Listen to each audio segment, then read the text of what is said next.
Okay. All right.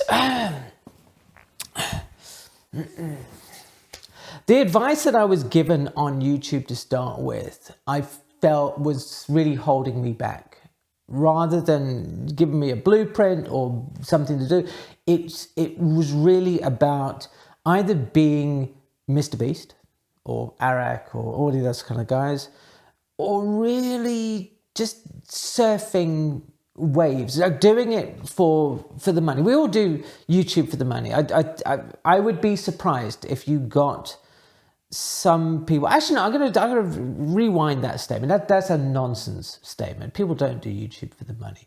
Some people do YouTube for the money, and I did YouTube for the money. I enjoy it. I like it. I like talking about the things that I talk about on the Photographic Eye. I make no bones on this channel here, but this is, again, the play button that I got. And the reason I keep showing this is not to say, oh, look at me, how amazing I am, but to give some weight to the things and my story.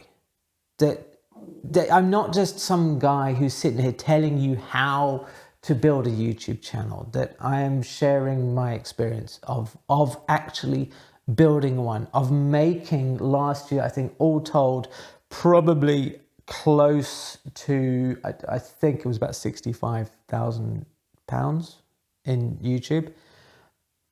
And that's amazing. I really, when I first got that monetized check, when the first AdSense day rolled over, that was beyond my wildest dreams. And that was only, where are we now? 2023. So that was 2021. So that's 2 years ago, about almost to the month, right? April 2021. And that was crazy money.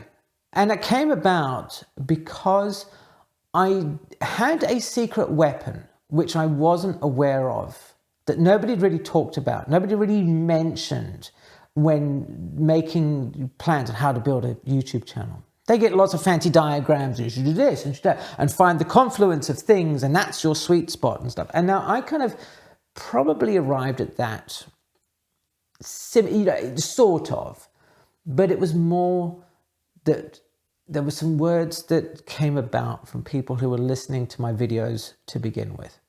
And they said things like passion, your enthusiasm for things. I was lucky in so much as I had something again to talk about.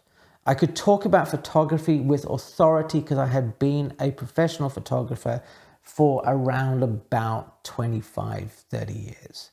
That I had run a studio, I had gone to photo school. So I could sit in front of a camera, and granted, some of the videos at the beginning, I was like stiff as a board. I mean, check out this. Today, I'm going to be sharing with you an introduction into the life and work of Richard Avedon, who is one of the world's most famous fashion and portrait photographers. Hi there, I'm Alex, and this is the Photographic Eye. And if you love the art and history of photography, then this is an ideal channel for you. All the personality of a fitted kitchen. I'm just like Ramrod. Hello and welcome to the Photographic Eye.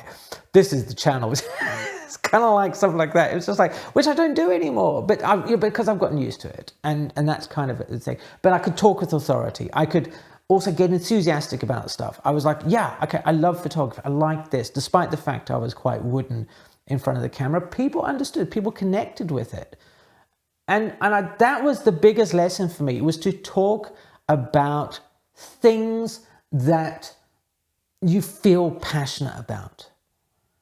There was a number of times that I had read advice on Reddit, things and stuff, that you can't make videos about things that you are passionate about. You have to make videos about things people want to watch. You can't just sit and talk about, I'm passionate about, drop cloths that hang from a room that's being redecorated. Because, okay, I get it. There might be 10 people in the world who collect drop cloths. But photography is a bit of a thing. And, and I think if I were to do anything again, I would find just a topic that I could at least just talk about, that I enjoy. Because this is one of the things that people don't ever tell you that I wasn't told. I had a vague idea, but YouTube is a long haul game. You can't just blow up overnight. Some people do. They win the lottery and what have you, but they fade away. I don't recall who it was who said this or what have you, but apparently from the big YouTubers from like 5 years ago, very few of them are still active because they get burnt out and they're doing things. But for channels like me, where I talk about the thing that I'm interested in, that is a bonus because I can sit and talk about photography and find something interesting all the time to be inspired by my audience.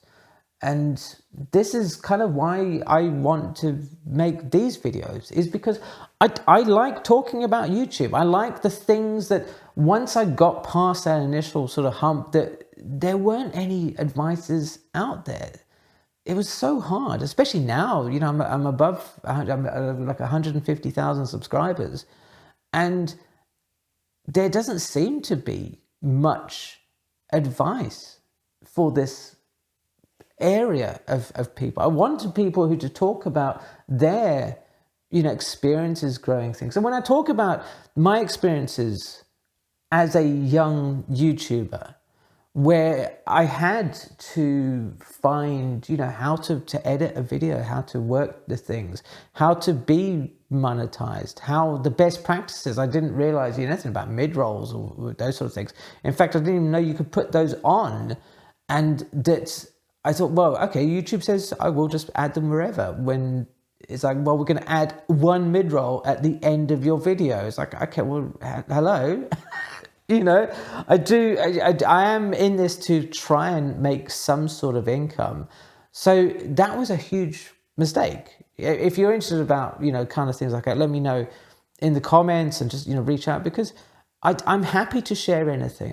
One of the things with this channel is that this is not about, I have a system for this. I have this and do that, whatever. There is no system. There is the way that worked for me, that I experienced what is in retrospect massive growth. I went from, I think, 1,000 subscribers at the beginning of January 21. I got monetized in April 21. And I worked solid trying to I set a goal for myself. I said, I need something to aim towards. And my aim was to get 50,000 subscribers within a year of within the first birthday of the channel. And I was like going, get it. I was uploading videos. I went through all the pain when the videos weren't working and I was getting no views and people were just like, they weren't happening. And I stopped. I got so bummed out. I was like, oh, the videos are they're not performing. This is it. That was my YouTube career. And then you get some more and they would so nobody told me at the time that YouTube's like an ebb and flow thing. Sometimes you're up, sometimes you're down. But I was like, okay, I want to get 50,000 subs. And I was doing 3 videos a week, constantly, bang, bang, bang, putting them out, getting really frustrated. And it was so close. And I think I missed it by 2 days. I was like, oh no, man, that was just not happening. Sad panda, I think was the thing there. But it's all good in the end, and I'm getting this. So the whole point is I want to, make sure that, just sharing this experience with somebody to say, look, there are different ways. This is my way. If it helps you, that's awesome. I'm really, I'm super, super happy. And I wish for you all the success that you can possibly imagine. I've really enjoyed talking with you today. And if you'd like to watch more of these videos, check out this one here. Thanks ever so much for watching, and I'll see you again soon.